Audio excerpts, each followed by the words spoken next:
Entonces, ¿qué son las actividades básicas de la vida diaria?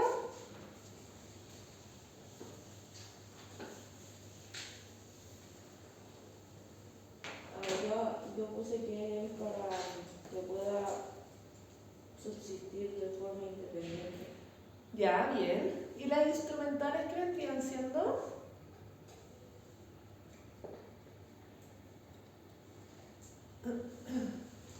Las instrumentales van a ser todo lo que nosotros podamos hacer, a ver, ¿cómo les explico?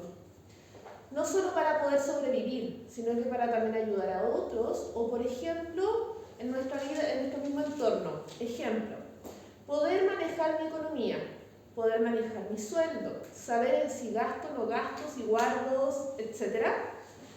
Poder llevar mi casa, poder formar un hogar, poder cuidar a otro, ¿sí? ¿Se entiende? Poder decidir si irme en el transporte público o irme en mi auto propio, ¿se entiende? En cambio, las básicas es ducharse, peinarse, lavarse los dientes, comer, ¿sí? ¿Queda claro, chiquillas? Sí. ¿Chicas, queda claro? Sí. ¿Usted? ¿Sí? Ya.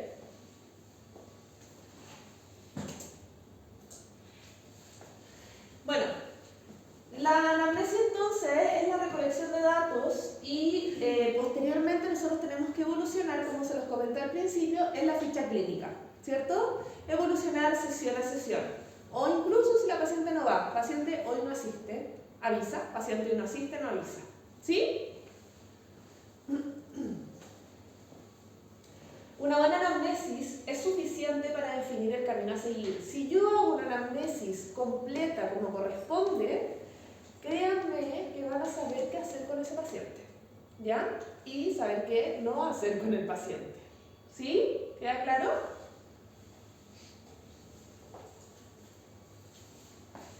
¿Qué es una anamnesis? Es el interrogatorio que el profesional de salud efectúa al paciente acerca de problemas relacionados con el estado de salud que este paciente tiene, ¿ya? Para conseguir un buen interrogatorio, el entrevistador debe ser capaz de establecer una satisfactoria relación terapeuta-paciente, médico-paciente, kinesiólogo-paciente, enfermera-paciente, lo que sea. En este caso, esteticista-paciente, ¿cierto? Es importante reconocer que la anamnesis que se realiza al paciente no es una simple conversación entre dos personas, sino que está marcada en el contexto del paciente que busca ayuda y consejo para resolver un problema de salud que lo afecta, y el profesional que posee conocimiento científico y técnico para poder responder a dicha solicitud. Por lo tanto, la anamnesis tiene una técnica y metodología que requiere estudio y entrenamiento. ¿Por qué es importante saber esto? Muchas veces, y se los voy a decir como ejemplo propio, yo soy muy buena para conversar. Y las pacientes que llegan a mí, generalmente son también muy buenas para conversar. Entonces, ¿qué pasa? Yo empiezo a hacer la anamnesis y nos vamos por las ramas. Y empezamos a hablar temas que nada que ver. Entonces ahí uno tiene que tener la capacidad de volver a la anamnesis e ir guiando esa conversación, ¿ya? Después tendremos más tiempo para poder conversar y poder conocer, y poder reírnos, etc. No les quiero decir que sean serios y cuadrados. Les va a pasar y ojalá les pase lo que me pasa a mí siempre, ¿ya? Porque es entretenido, uno lo pasa bien haciendo la anamnesis, ¿ya? Pero hola, pasen.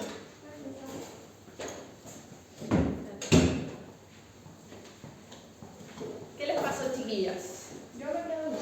¿Ya? ¿Está bien? Muy bien. Ya, entonces,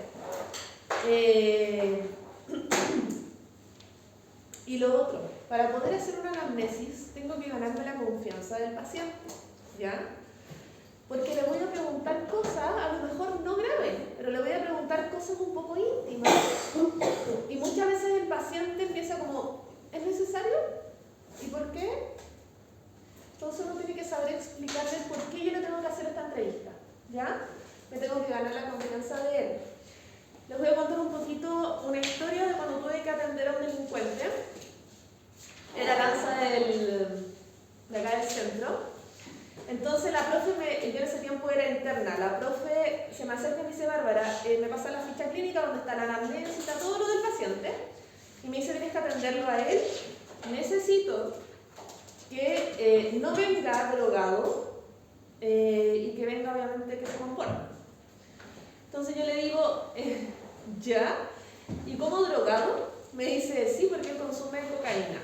Ya, perfecto. Y me dice, y con cuidado, Bárbara, porque es lanza. Lo más probable es que acá nunca haga nada malo, pero tienes que saberlo. Y yo así, ya, bueno, fin. Ya, pues llega este caballero y yo lo tenía que evaluar de nuevo, porque como yo era interna, tenía que hacer todo de nuevo. Y llega con una claudicación importante, ¿ya? Y lo empiezo a ver. ¿Qué es una claudicación? ¿Qué es una claudicación? Chicas, si no saben lo que estoy hablando, necesito que me lo digan al tiro. ¿Qué es una claudicación? No sé. Eso, profe, ¿qué es una claudicación? Tienen que preguntármelo, porque si no, no van a entender lo que estoy diciendo. Claudicación, dígame, ¿qué es una claudicación? Es que pensé que lo había escuchado y tenía como algo que ver con el dolor como de piernas, parece. No dolor de... O sea, sí, puede ser por dolor. Sí, igual puede ser por dolor. Pero la claudicación es la cojera, es andar cojo, ¿ya? Entonces este paciente llega con un bastón, llega con esta claudicación importante. ¿Usted conoce de claudicación importante es que está muy cojo? Era muy cojo, por eso andaba hasta con bastón, ¿ya? Muy ordenadito, bien peinadito, entonces yo lo veo y digo, ¡ay, qué ternura! ¿De dónde va a ser ladrón? Y más encima drogadicto. Bueno, la cosa es que le empiezo a hacer la anamnesis y le digo, en una de esas llego a la parte de, ¿en qué trabajas? Trabajo en el centro. ¿En qué? No, en el centro. Ah, bueno. Y así quería que me dijera que era lanza. Después le digo, llegamos a la parte de los vicios. ¿Tomas? Sí. ¿Consumes alguna droga? Y me mira y me dice, no. Si consumes alguna droga, le dije, no tiene nada de malo. Pero lo tengo que saber porque te tengo que hacer terapia. No. Ya, perfecto. Ya, pues. Y empezó después la evaluación física. Necesito que te saques la ropa. Y se saca la ropa y era cicatriz, cicatriz, cicatriz, me acuerdo perfecto. Cicatriz, cicatriz, cicatriz, cicatriz, cicatriz. Y para abajo, acá un tajo gigante. No, estaba lleno de cicatrices. Y lo miro y le digo, ¿y esas cicatrices? Me mira y me dice, ya, te voy a contar. Pero por favor no me juzgues. Yo le digo, yo no estoy acá para juzgarte, pero necesito saber. Si no me quieres contar hoy día, no me cuentes. Pero igual necesito después saberlo porque tengo que dejarlo anotado. Entonces le dije, mira, si no me quieres contar hoy día, no importa. Mejor cuéntame qué te pasó en la pierna, por qué andas cojo. ¿Y por qué andas con bastón? Y me dice, lo que pasa es que me llegó un disparo y me quebró tibia y peroné. Tenía fracturas de tibia y peroné. Entonces voy y le digo, quizá que carapuce, y le digo, qué dolor. ¿Qué dolor? Y me mira y me dice, no me dolió nada. ¿Y por qué no te dolió nada? Ya, le voy a contar. Lo que pasa es que yo estaba en la plaza con un amigo y al frente mío se empezaron a pegar y a disparar. Entonces yo me paré con mi amigo para salir corriendo, para ir a escaparnos, para ir a escondernos, y cuando se levanta, cuando se para, se saca la cresta, me dice, y era porque ya le había llegado el balazo en la pierna y ya tenía fractura de tibia y peroné. Entonces me dice, pero yo no sentí nada. Una, por la adrenalina, y dos, y me mira y me dice, porque consumí cocaína. Y yo me río, porque yo me río por todo. Y le digo, ya, pero no importa, mejor no te duele. Y ahí empezamos como a entablar una conversación un poco más relax. Y cachó que en el fondo yo no estaba ni ahí con juzgarlo porque consumía cocaína. El problema de él era adulto ya. Y se empezó a soltar. Y como en la segunda o tercera sesión, ya me contó que su trabajo, porque le decía trabajo, era robar en el centro de Santiago y que necesitaba, me decía, porfa, ayúdame a volver a caminar normal porque necesito correr. Y yo le decía, ya, me tenés que tener paciencia porque esto fue una fractura, bla, bla, bla. Y nos llevamos súper bien. Pero siempre fue con un tema de, porque me gané la confianza de este caballero, fui empática con él. Yo no estoy defendiendo a la gente que roba, pero también conocí un poco su historia de cuando era chico. Y pucha, son realidades tan diferentes. Fue una realidad la que vivió él cuando tenía 7, 8 años, tan diferente a la mía, que insisto, no lo estoy justificando, pero ¿qué más voy a hacer? ¿Juzgarlo? Si es lo único que sabe hacer. ¿Ya? Entonces, tienen que tratar de ganarse la confianza. No puedo decirles cómo, no tengo idea cómo. Eso es algo de uno. Lo único que sí les puedo decir es que no juzguen. Ya nunca. Si les llega un paciente que es ladrón, que no sé, se ha mandado los 1000 cóndoros de la vida, no juzgan. ¿Ya? Porque ustedes no están ahí para eso. ¿Queda claro? Sí. Cuando llega un paciente, lo primero que tenemos que ver es el contexto en el que llega. Su historia. ¿Ya? Y eso nos va a permitir saber por qué su comunicación verbal es como es. ¿Ya? ¿Qué quiero decir con esto? ¿Será lo mismo que llega un paciente con dolor lumbar a que llega un paciente con que porque quiere venir a bajarle la guatita? ¿Llegará con el mismo estado de ánimo un paciente con dolor y un paciente sin dolor? No. El paciente que llega sin dolor, lo más probable es que llegue con un estado de ánimo alto, va a llegar feliz, porque va a ir a terapia para bajar la guatita, ¿cierto? En cambio, el paciente que llega con dolor, a lo mejor igual va a ir contento, entre comillas, porque va a ir a aliviar ese dolor, pero va con dolor. Y nadie que ande con dolor permanente va a andar bien por la vida, ¿ya? Aunque uno se acostumbre a ese dolor, uno no anda bien por la vida. Entonces, muchas veces la comunicación verbal me va a demostrar si el paciente tiene temor o no a la terapia. ¿Por qué se los digo? Porque muchas veces las experiencias de otros hacen que el paciente llegue con miedo. Ejemplo, yo atiendo pacientes después de una cirugía plástica, ¿cierto? La mayoría de mis pacientes, por experiencia de otros, la prima o la amiga de mi amiga se operó y después se tuvo que ir a hacer masajes y le dolió hasta las lágrimas. Entonces esa paciente llega con miedo. Y lo noto verbalmente, andan como tritonas, ¿sí? De verdad andan con miedo. El lenguaje va a cambiar. Va a ser un lenguaje un poco más, por decirlo así, más seco, más tosco. No va a estar no va a estar como tan apegada a uno, ¿ya? Porque como va con miedo, se está defendiendo.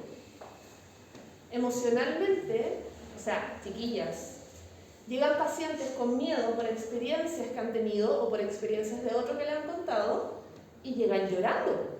Si yo en la consulta tengo los shows de la vida de repente, llorando. ¿Por qué está llorando? ¿Le duele mucho?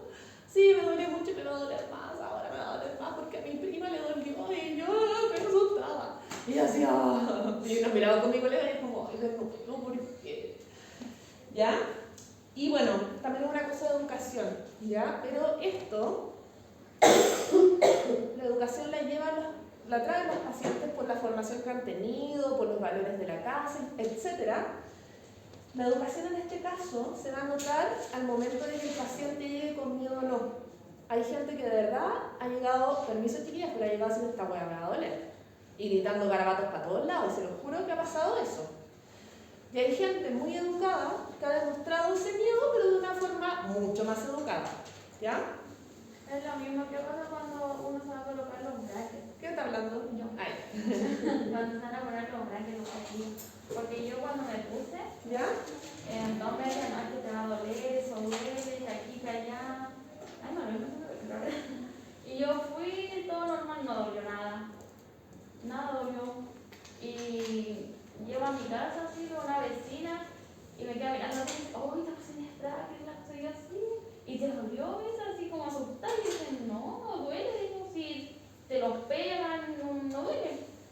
Y me dicen, no, yo no me pongo porque duele mucho la cuestión. Y yo como que, ¿quién te dijo eso? Si no duele, le decía yo, no duele. Tal cual, te das cuenta que ella tiene un miedo, incluso ni siquiera va al médico o al dentista para ver qué le puede pasar.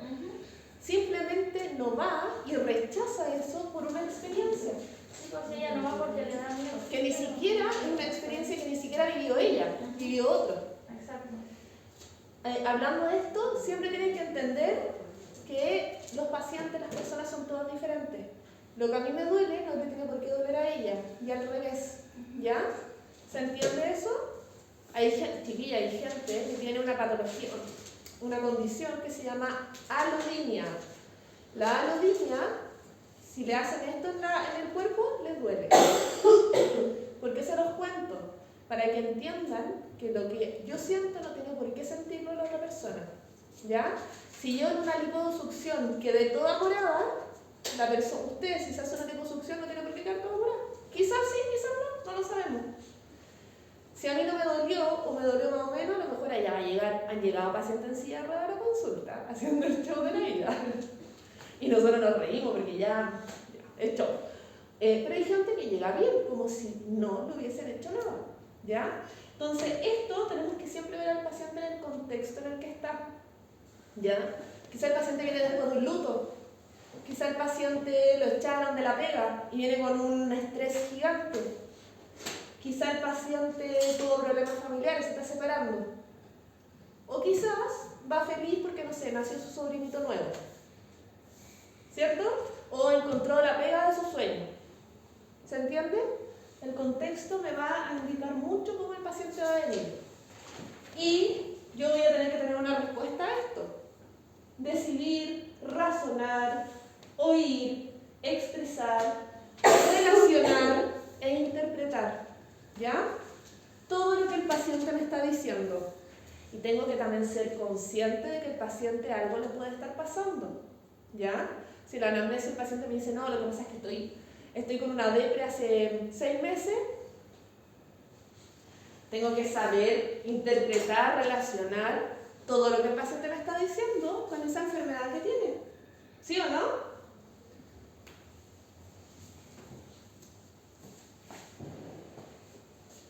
¿Qué errores podemos tener en la comunicación verbal y no verbal? Elaborar una pregunta y esa elaboración de la pregunta guiarle o guiar la respuesta. Por ejemplo, ¿cierto que es verdad que te duele? ¿O ponerlo en duda? No, es cierto que es verdad que te duele, estoy afirmando que le duele. Entonces el paciente de la dice, sí, me duele. ¿Sí? ¿Se entiende? Oír y entender las preguntas y respuestas del paciente. ¿Ya? Muchas veces los pacientes preguntan. O tú les preguntas y tienes que escuchar eso. ¿Ya? Uno tiene que prestarle atención al paciente en lo que dice. Expresión de la respuesta. Yo le pregunto algo al paciente y tengo que ver su expresión. Quizá me está mintiendo, quizá está sufriendo con eso, ¿cierto? Entonces, ¿cómo te estás sintiendo con este masaje? Súper bien. Y así dicen, súper bien. Y están muriendo de dolor. Entonces yo tengo que, mientras yo hago el masaje, miro la cara del paciente. ¿Ya? O, si estoy haciendo la anamnesis, también le hago la pregunta, miro al paciente y anoto la respuesta. Pero no hay que hacerla como algunos médicos que te preguntan y están todo el rato con la cabeza abajo, escribiendo. No, tengo que mirar, ¿ya? Tengo que interpretar las respuestas y mi expresión al momento de escuchar las respuestas de este paciente, las preguntas que me haga, tratemos de que sea una expresión neutra. No poner caras, no juzgar, ¿ya? ¿Se entiende? A ver, ¿qué ejemplo puedo dar? ¿Tienes alguna enfermedad? No. Y empiezan. Ya, sí, tengo VIH. No voy a poner eso, tiene VIH y le voy a hacer masajes. No. ¿Le puedo hacer masaje a un paciente con VIH o SIDA? Sí. ¿Chicas? Sí. ¿Por qué? Porque no es contagioso. O sea, sí es contagioso el O sea, VIH, pero... es contagioso, pero si tiene una herida ahí se podría contagiar, pero si no tiene nada no pasaría nada. Exacto. ¿Cómo se contagia el VIH y el SIDA? Por saliva, Por sangre. sangre. Por fluidos principalmente. ¿Cierto? Saliva, sangre, leche materna. ¿Ya? Fluidos vaginales y semen. ¿Sí? Si yo voy a hacer un masaje a un paciente con VIH o SIDA, le hago el masaje. El paciente tendría que tener una herida y yo también tener una herida para poder contagiarme esa enfermedad. Pero, si tiene una herida ya está contraindicado hacer masaje, así que no podría. ¿Sí o no? Ya. Bien. Entonces vamos a comenzar. Historia clínica. Identificación del paciente, nombre. Motivo de consulta, ¿por qué viene? ¿En qué te puedo ayudar? Anamnesis próxima y anamnesis remota. La anamnesis próxima es la enfermedad actual o es la consulta actual. ¿Por qué viene el paciente? ¿Ya? Mientras que la anamnesis remota es la información del paciente de larga data. Enfermedades, cirugías que haya tenido. ¿Sí?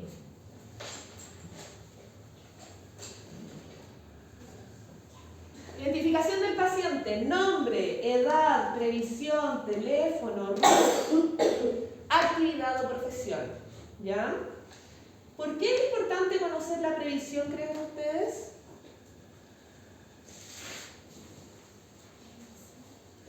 ¿Por qué será importante conocer la previsión de un paciente? ¿De su futuro paciente? ¿Qué es la previsión? Yo no sé. ¿No es lo de FONASA? La previsión es por dónde te atiendes tú, por FONASA y USAPRE. Quizás como para saber cómo puede seguir el tratamiento, cómo se puede atender. ¿Ya? En este caso, ¿por qué va a ser importante la previsión? Chicas, tienen que tener claro que los tratamientos que van a hacer ustedes no son reembolsables, ¿ya? No es por eso que yo tengo que saberlo, pero tienen que tenerlo claro desde ahora, porque va a llegar algún paciente y les va a decir, dame tu boleta para yo reembolsarlo en la ISAPRE. Y no es así, no se reembolsan los tratamientos que ustedes hacen. Solo es particular. Pero ¿por qué tengo que saber yo la previsión? Ejemplo, van médica, clínica que más me acomoda, ya, la Santa María. A mí me gusta preguntar, porque en caso que al paciente le pase algo, yo sé dónde derivarlo. A menos que esté muy lejos de ahí, obviamente. Si estoy al lado de otro lugar, lo llevo al otro lugar, ¿cierto? Y según la gravedad también del paciente. ¿Qué pasa si el paciente, no sé, se descompensa, le da no sé, un ataque, ¿cómo se llama cuando da en la cabeza? Ya, no me acuerdo. Ya, ¿qué pasa si el paciente está cursando algo cuando está con ustedes o le pasa algo? Yo llamo a urgencia o yo mismo lo llevo y lo llevo a la Santa María y se redonde. ¿Dónde lo busco? En la ficha clínica donde está la anamnesis. ¿Ya? Yo de todos los años que llevo trabajando jamás me ha pasado nada afortunadamente, pero son cosas que pueden pasar. Ejemplo más, no sé, burdo, a lo mejor el paciente justo va cruzando hacia tu consulta y lo atropellan. Y a lo mejor está bien, está un atropello suave, pero te está llamando y te dice, oye, ¿sabes que estoy acá abajo para ayudarme? No sé, pues, un ejemplo, ¿ya? Son cosas tan simples que pueden pasar. Por eso es importante que lo sepan.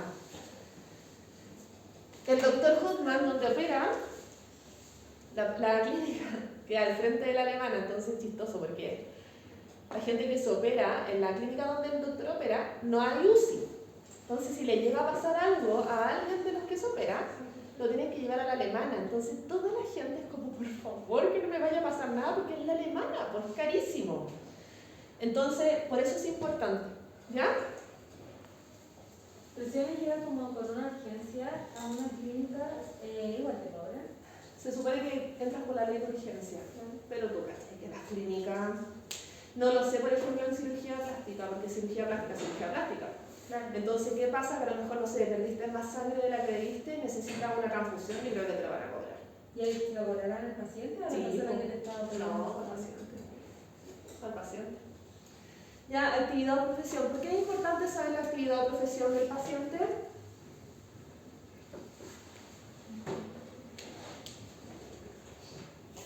¿Qué pasa si el paciente llega con un dolor de espalda, con un dolor de rodilla, con un dolor ya de hombro? Hay que saber a qué se dedica. Hay que saber a qué se dedica. Quizá el paciente llega con un dolor de hombro porque es kinesióloga, que es lo que me pasa a mí, y hago mucho masaje.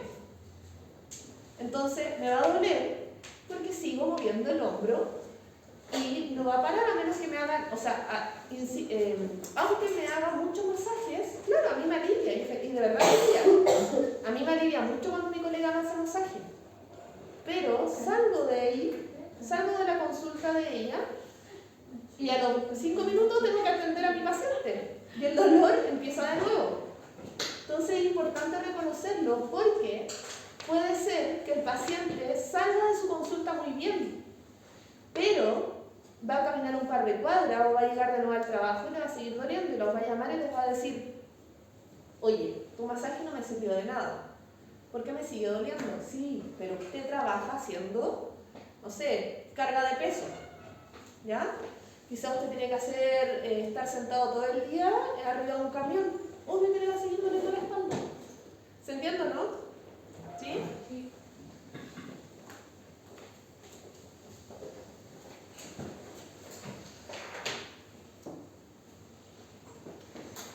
Ya, los motivos de consulta pueden ser, o sea, no pueden ser, van a ser variados, sí o sí. Pero uno de los principales motivos de consulta puede ser el dolor. ¿Por qué? Porque nosotras, me incluyo, cuando vamos al médico o hacemos un masaje, cuando ya sentimos dolor. Uno no va al médico cuando uno no siente nada, ¿cierto? Uno no dice: ah, mira al médico solo por prevenir. No. Uno va al médico cuando uno le duele mucho la cabeza, cuando te duele mucho la guatita, cuando estás con vómito, cuando duele mucho la espalda, etc. ¿Sí? Los pacientes que pueden llegar donde ustedes van a llegar cuando ya tengan dolor. Me duele la espalda, me duele la cabeza. Entonces el traumatólogo me dijo que me hiciera masajes descontracturantes en la zona de la espalda. Ya. Me duele, no sé, me duelen las caderas porque, no sé, ya tengo años y me duele al caminar. Entonces, si un paciente llega con dolor, tengo que saber dónde le duele, la ubicación de ese dolor. ¿Ya? Me duele acá, me duele acá. No sabría decirte dónde, pero es acá. Ok. Tengo que saber si el dolor se irradia o se... siempre se me olvida el nombre. Referido.